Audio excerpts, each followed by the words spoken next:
কোনো চোর ছাচ্চর নই বাবা। স্যার, আমি কাকিকে আপনার ঘরে নিয়ে গিয়ে বসাচ্ছি। ইস, গরমে কিরকম লাল হয়ে গেছে কাকির মুখটা। স্যার, আপনারা আসুন, আমি কাকিকে নিয়ে যাচ্ছি। চল।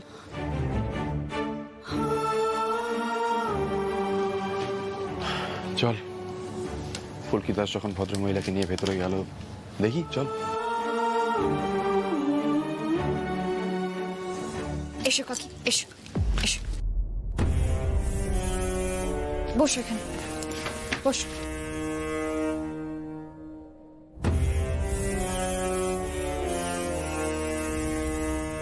নাও, জলটা খেয়ে নাও তো আগে, দিয়ে ঠান্ডা হয়ে বলো তোমার সমস্যাটা কি হয়েছে।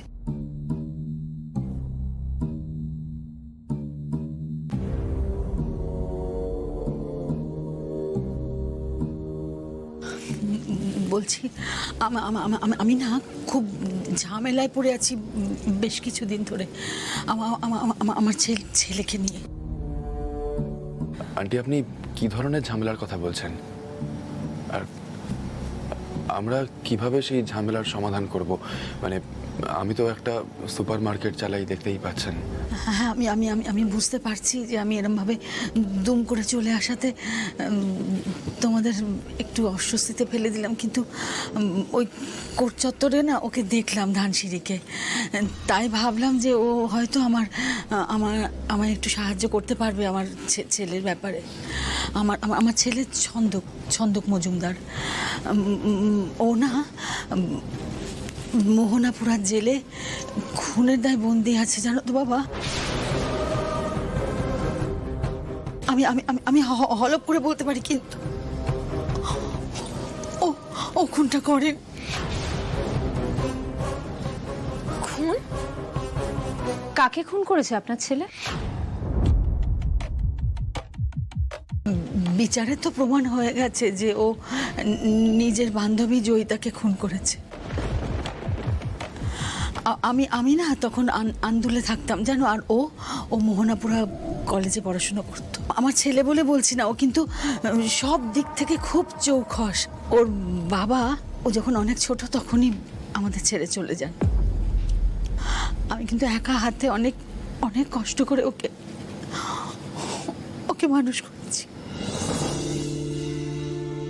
ছন্দক কলেজে ওর নিজের মতো করে জীবন কাটাচ্ছিল। হঠাৎ একদিন শুনলাম ও খুনের দায়ে গ্রেপ্তার হয়েছে। কি বলবো বুঝতে পারছিলাম না। মানে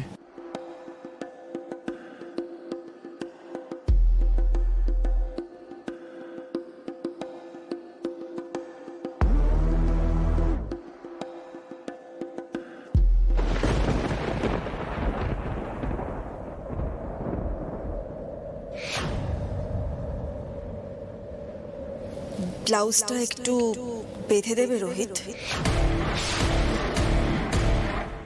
আমি আসলে বাড়ির কাউকে বলতে পারছি না এটার জন্যে। আর তোমার দিদি, বোন, বৌদি কেউই তো আমাকে খুব একটা পছন্দ করে না, তাই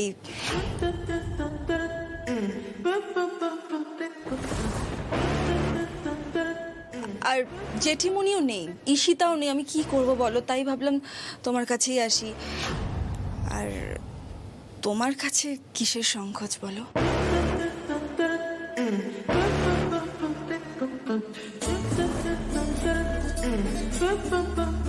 আগেও তো আমাকে এরকম অনেকবার হেল্প করেছো সাজগোজে, তাই না?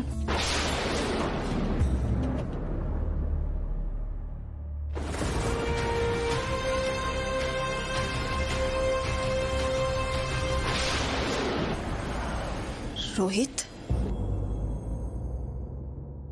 শালিনী, আমি এই কাজে হেল্প, আমি বৌদিকে বলছি। কেন? কিসের ভয় পাচ্ছ? ফুলকি কিছু বলবে তোমাকে? ফুলকি কোথা থেকে আসছে শালিনী? ফুলকি তো সবকিছুর মধ্যে আসে রোহিত।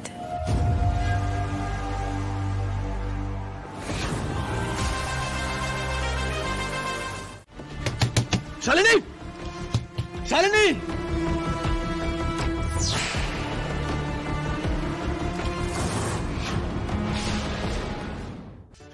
শালিনী! দা ভাই শালিনী, ফুলকি একটা জুনিয়র বক্সার। শালিনী, মাথা ঠান্ডা করো নিজের।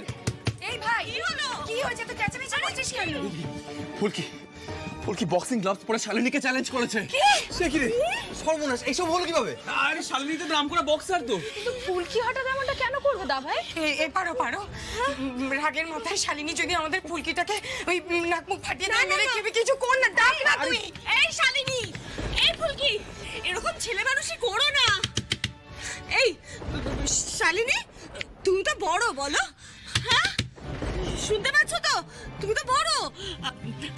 আমরা না হয় সবাই পরে ফুলকিকে বকে দেব। তুমি এখন বেরিয়ে এসো। হ্যাঁ, দরজাটা খোলো না। ফুলকি, ভেতর দিয়ে তো কোনো আওয়াজও আসছে না বৌদি। হ্যাঁ, ডিজাস্টার হবে, ডিজাস্টার হবে, দেখে নিস।